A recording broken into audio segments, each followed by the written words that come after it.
Hello, friends, and welcome back to Stories About Entitled People. Let's start our video with a classic tale of petty neighborhood politics. Our OP's mom certainly knew how to make a point, and it seems like her strategic watering had quite the aromatic impact. Fine, I'll water the flowers. This story was from a month or so ago, but I only just realized it fit well here. So where I'm from, a HOA isn't really a thing. For the fortunate ones among us, however, who live in an apartment building, get something similar. A council of sorts who vote on what we can all split the budget on for maintenance, and that makes the decisions about what can and cannot be done on the outside of the building. Naturally, what should be an objective and reasonable discussion is known to turn rather petty. Everyone wants to fix their thing first, after all, and to hell with the rest. There's been more than one instance of, you want to place an AC unit outside? Well, first we have to do X. Naturally, the person making that demand would later place their own AC outside after it's been approved by everyone. So I'm not going to point any fingers to who's guilty here, I'm just going to recount the story. So my mother, like everyone else in the meeting, had gathered a whole list of bullet points of things that need to be done, in the hopes of getting only a couple done, really. There were points she didn't really care that much about, but if they were another thing she was willing to forget about in order to have something done she did want, then that was all that mattered.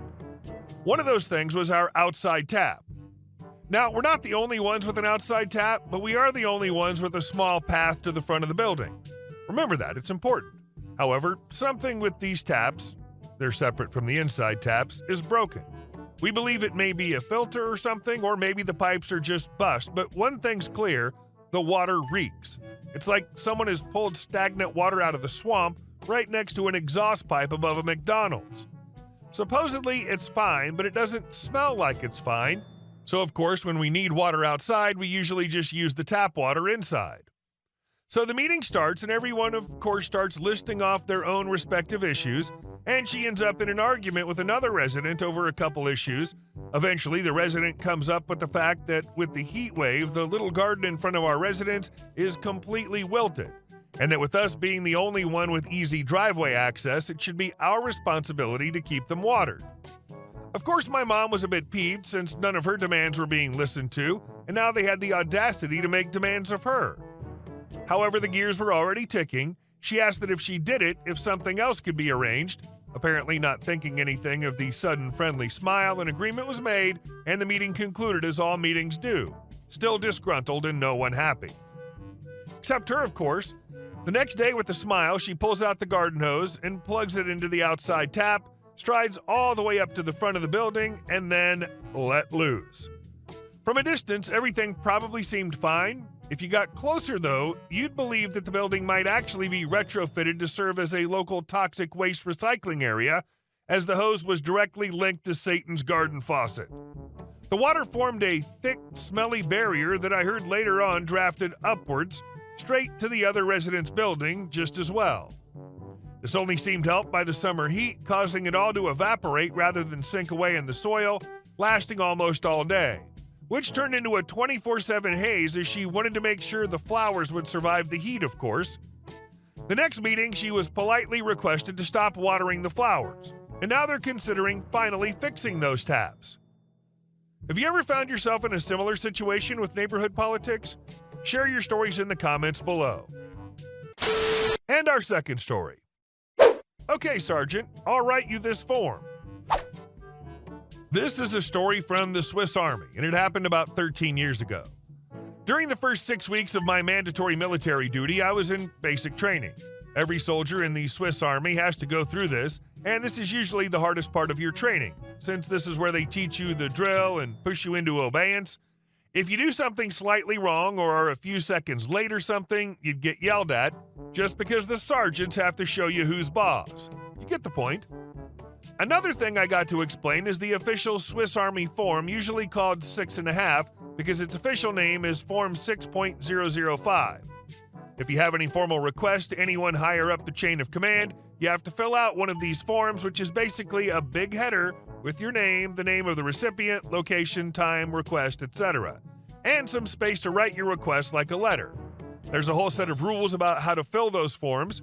The time has to be written in military time, e.g. 0800 instead of 8 o'clock or 08 o'clock or anything the like. You have to avoid certain lines. The military rank of a person you want to address has to be abbreviated correctly, and a whole bunch of other rules, which new recruits are usually not aware of. I also have to mention that I was in the Army as a troops bookkeeper, troop and bookhalter. I found no better translation. Since there's usually just one or two of those per unit, company, you do your basic training together with the company you'll later do the bookkeeping for. In my case, it was a unit of weapons mechanics. However, during the third and fourth week of basic training, all newly recruited bookkeepers would have to leave their company to go to a bookkeeping course at another location. This is where we learned about bookkeeping, and also we were told how to exactly fill out those 6.5 forms, as we'd have to use them on a regular basis as part of our future job in the Army. All right, now to the story.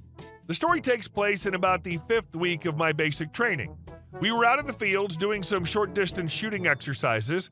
This took place in December, so there was snow.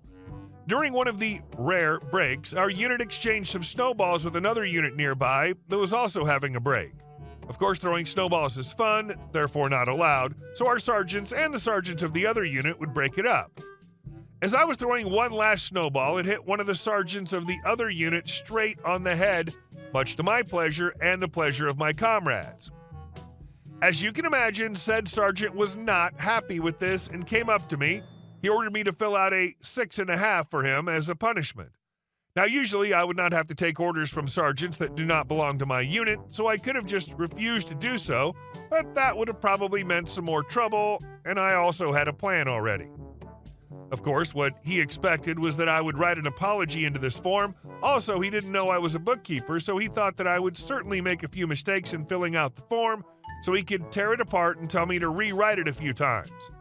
As I said, I was with weapons mechanics, and they weren't really told how to fill out these forms correctly. This would be a usual punishment for recruits to let them fill out those forms, tell them what they did wrong, and let them rewrite it 3 to 4 times until they're happy with it.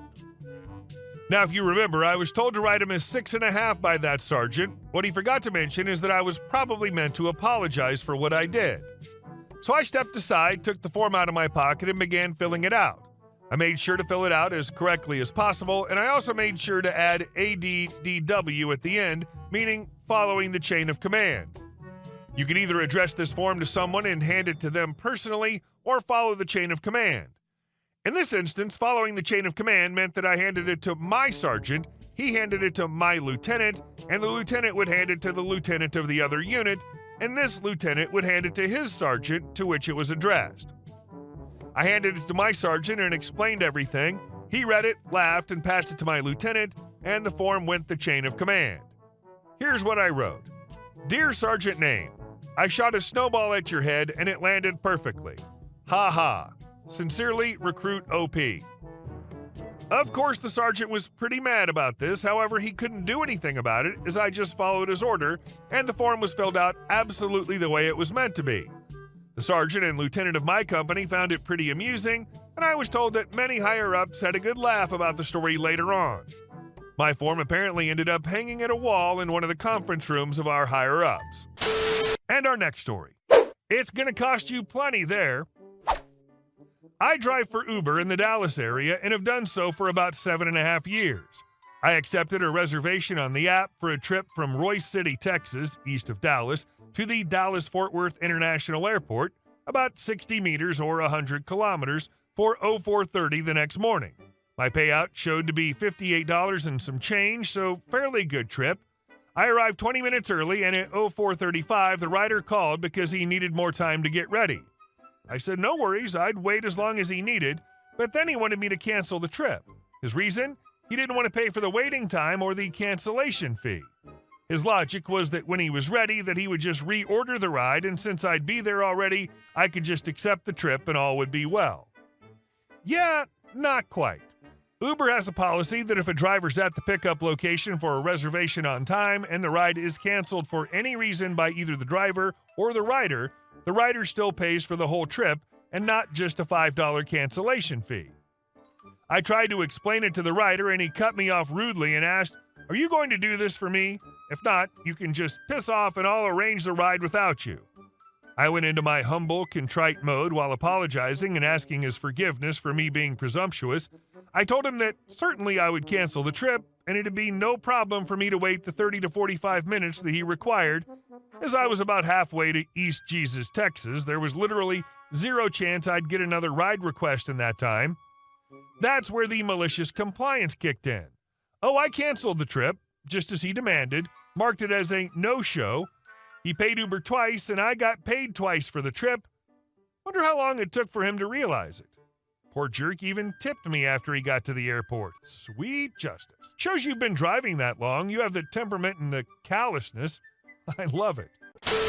And our last story. Crazy Karen stole my prosthetic. For a bit of background, I, 24-year-old male, am half deaf on my left side due to a birth defect. I also have a misshaped ear due to a combination of birth defects and surgeries to repair it. When I got a bit older, I started wearing a prosthetic ear on that side to cover it up. It wasn't perfect, but it looked better than what I originally had. Unfortunately, though, these types of prosthetics don't last forever and have to be replaced every so often as the colors begin to fade and it tears around the edges. It's removable. I was due for a new one and was just waiting on my insurance to approve it before the prosthetist was sent it to me. For the actual story, I was working in a pediatric emergency room at the time and had just received an order to perform an EKG on a roughly 8 to 10-year-old patient. When I walked into the room and began to introduce myself to the family, Mom, Dad, and the patient, the mother looked me up and down and gasped. I was taken aback and asked her what was wrong. She told me, "Your ear is really freaking me out. Is it supposed to be some kind of Halloween costume or something? Seems inappropriate for a children's hospital." Mind you, it was only October 2nd or 3rd. I explained to her that I had a disability for which I wear a prosthetic. She then asked me to take it off because it's making me uncomfortable. I politely declined because it's held on by medical glue and not so easy to take on and off. I proceeded to do my job and perform the EKG, but throughout the procedure, the father decided to repeatedly probe me for personal information, asking me things like, "Are you sure you're qualified to do this job? And how long did you go to school before this job?" Suddenly, this crazy woman just ripped out my prosthesis and ran down the hallway, claiming that I should continue the EKG without it. Very silly of her because I don't look any better without my dentures. Needless to say, the police were called and she was arrested. I also informed them that I no longer wanted to be their doctor, even though the child did nothing wrong. It's not a problem because we have a lot of good doctors, maybe even better than me. Wow, that's an incredibly invasive and disrespectful behavior from the woman. Your decision to involve the police and discontinue your role as the doctor for that family is entirely justified. Hey guys, thank you all for watching the video. I'll see you in the next one.